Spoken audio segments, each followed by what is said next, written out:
Bismillahirrahmanirrahim. Assalamualaikum warahmatullahi wabarakatuh. Alhamdulillahi wa kafa. Wassalatu wassalamu ala ibadihi alladhina astafa. Asyhadu an la ilaha illallah jalla wa ala.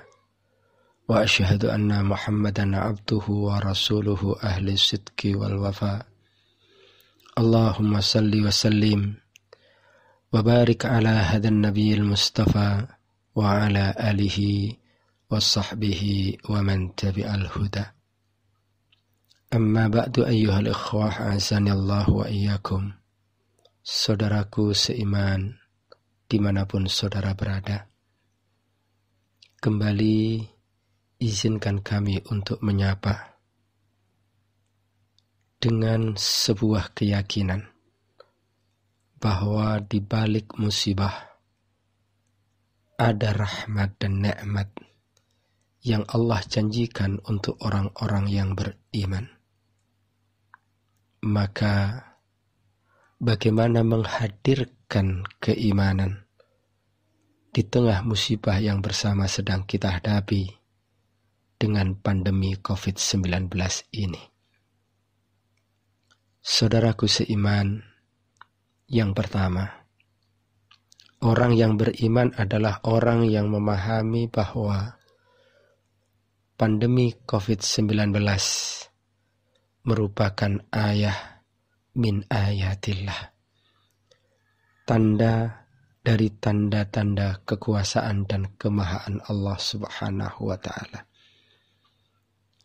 Betapa manusia di muka bumi hari ini harus mengakui kemahaan dan kekuasaan Allah, tunduk dengan segala ketetapan Allah, termasuk mereka yang memiliki harta kekayaan yang melimpah ruah, mereka yang Allah amanahkan dengan kekuasaan yang luas, mereka yang Allah amanahkan ilmu kepadanya. Betapa semua yang ada padanya harus dia akui tunduk di bawah kekuasaan dan kemahaan Allah Subhanahu wa ta'ala. Karena itu bagi kita orang yang beriman harus memandang bahwa pandemi COVID-19 adalah ayah min ayatillah. Kemudian yang kedua, orang yang beriman adalah orang yang meyakini bahwa pandemi ini sudah dicatat di Lauhil Mahfudz. Apakah kita termasuk orang yang akan selamat dengan musibah ini? Ataukah kita termasuk orang yang akan terkena dengan musibah ini? Itu pun telah dicatat di Lauhil Mahfudz. Kita pun diwajibkan untuk berusaha semaksimal mungkin. Tapi bagi orang yang beriman, usaha itu harus dilakukan atas dasar keyakinan bahwa semuanya ini datang dengan seizin dan kehendak Allah Subhanahu wa ta'ala. Bukankah di dalam hadis yang diriwayatkan oleh Imam Al-Bukhari, ketika Rasulullah sallallahu alaihi wasallam menyebutkan terkait dengan taun, penyakit yang mewabah, kana adzaban yab'atsuhullahu ala man yasha. Dia merupakan azab yang Allah timpakan kepada siapa yang Allah kehendaki. Kemudian Rasulullah menyebutkan faja'alahullahu rahmatan lil mu'minin. Kemudian Allah menjadikannya rahmat bagi orang yang beriman. Siapakah orang yang beriman? Disebutkan pada lanjutan hadis itu dengan Rasulullah mengatakan ya'lamu annahu la yusibahu illa ma kataballahu lahu. Mereka yang meyakini bahwa tidak ada musibah kecuali terjadi atas takdir yang telah Allah tetapkan. Ketika kita memahami ayat 11 dari surat At-Taghabun, di mana Allah Subhanahu wa taala berfirman, "Ma asaba min musibatin illa biiznillah, wa man yu'min billahi yahdi qalbah, wallahu bikulli syai'in alim." Tidak ada satu musibah pun yang menimpa seseorang kecuali dengan izin Allah. Kemudian Allah berfirman, "Wa may yu'min billah," dan barang siapa yang beriman kepada Allah, yahdi qalbah, niscaya Allah akan memberikan petunjuk kepadanya. Saudaraku, ulama dari generasi awal, dari generasi tabi'in, bernama Alqamah rahimahullah, memberikan penjelasan siapakah gerangan orang yang beriman yang dimaksudkan, dan kepadanya Allah berikan hidayah. Dia adalah orang yang huwa ar-rajulu, seseorang yang tusibuhul musibah, ketika ditimpa musibah, faya'lamu annaha min indillah. Dia adalah orang yang mengetahui, meyakini bahwa musibah itu semuanya datangnya dari Allah.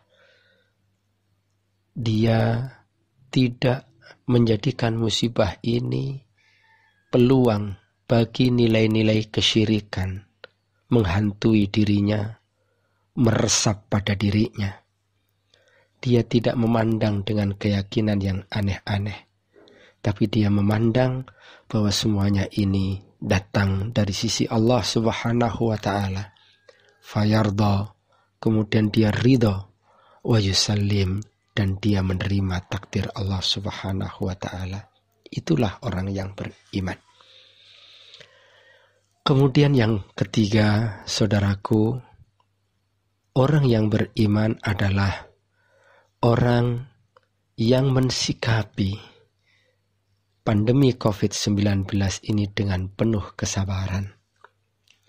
Sabar sebagaimana yang disebutkan oleh Rasulullah Sallallahu Alaihi Wasallam menjadi kata kunci. Setiap masalah, kesulitan, musibah yang terjadi pada orang beriman kemudian berakhir dengan nilai kebaikan. Bukankah di dalam sebuah hadis yang diriwayatkan oleh Imam Muslim, Rasulullah takjub terhadap masalah yang menimpa orang beriman. Ajaban li amril mu'min. Sungguh menakjubkan masalah yang terjadi pada orang-orang yang beriman. Kenapa harus takjub? Inna amrahu kullahu lahu khair. Karena setiap perkara yang menimpa orang yang beriman, jatuhnya akan selalu baik. Walaysa dzalika li ahadin illa lil mu'min. Dan semuanya itu tidak akan terjadi kecuali bagi orang-orang yang beriman. Walaupun zahirnya musibah, Rasulullah menyebutkan wa idza asabathu darra. Dan apabila orang beriman itu ditimpa kesulitan, ditimpa seperti pandemi COVID-19 sekarang ini, sabara, dia sikapi dengan sabar, fakana khairan lahu, dan itu adalah baik baginya. Sementara Syekh Muhammad bin Salih Al-Utsaimin menjelaskan kepada kita apa yang dimaksud dengan sabar. Sabar itu adalah menjalankan ketaatan kepada Allah Subhanahu wa ta'ala. Walaupun kita sedang dihadapkan oleh kesulitan, marilah tetap kita jaga ketaatan kepada Allah. Sabar dengan tidak melakukan hal-hal yang diharamkan oleh Allah. Walaupun kita sedang dalam keadaan sulit, tapi kita jaga agar kita tidak melakukan sesuatu yang diharamkan oleh Allah. Bersabar dalam menghadapi takdir Allah yang dialaminya, berupa berbagai hal yang menyakitkan, misalkan gangguan yang timbul dari luar maupun dari dalam kita tetap bersabar terhadap semua itu. Atas dasar itulah, saudaraku seiman, kita harus bangkit. Dan kita mengajak kepada siapapun untuk bangkit dengan penuh optimis bahwa di balik pandemi COVID-19 ini akan ada kebaikan berupa rahmat dan nikmat yang telah Allah janjikan kepada orang-orang yang beriman. Karena itu, agenda terpenting kita adalah bagaimana menghadirkan iman dalam kita menghadapi pandemi COVID-19 ini. Dengan memahami bahwa ini semuanya adalah tanda dari tanda-tanda kekuasaan dan kemahaan Allah. Yang kedua, kita fahami bahwa ini semuanya hadir dengan seizin dan ketetapan Allah SWT. Kemudian yang ketiga, kita sabar menghadapi semua ini. Mudah-mudahan Allah karuniakan kebaikan kepada kita semuanya, dan mudah-mudahan apapun yang kita hadapi hari ini pada waktunya berlalu dan berakhir dengan kebaikan dengan seizin Allah Subhanahu wa ta'ala. Demikian, mudah-mudahan bermanfaat. Wassallallahu ala nabiyyina Muhammadin wa ala alihi wa sahbihi wa barik wasallam. Wa akhiru da'wana alhamdulillahi rabbil alamin. Assalamualaikum warahmatullahi wabarakatuh.